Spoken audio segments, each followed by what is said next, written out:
May mga masamang plano talaga. Hindi na muna namin niya inilabas yung plastic kasi nakakahiya sa mga dumadaang mga sasakyan. Kaya pinapasok na lang muna namin sa mga bulsa namin. Magpatuloy ka lang men, balang araw mapapansin.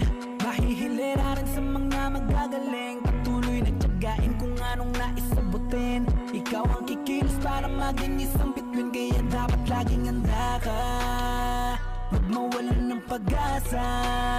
Dahil di mo Kahit nagkahubad-hubad na hala, sige pa rin, kuha pa rin ng kuha ng kalamansi. At dito na nga inilalagay na namin sa plastic yung lahat ng naani namin dun sa kalamansi nila ante at saka ni uncle. Lahat ng mga bulsa namin dyan may laman ng kalamansi. May naispatan din kaming pananim dun na sili, kaso hindi pwede kasi nasa bakod. May bakod siya at saka may CCTV, baka mahuli tayo nang wala sa oras.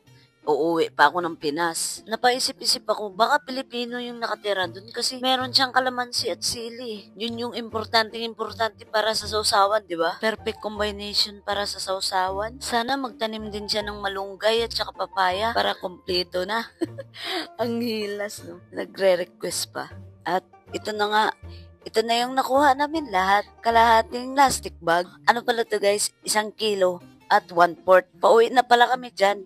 Mission accomplished na kami. Nakakuha na kami ng kalahating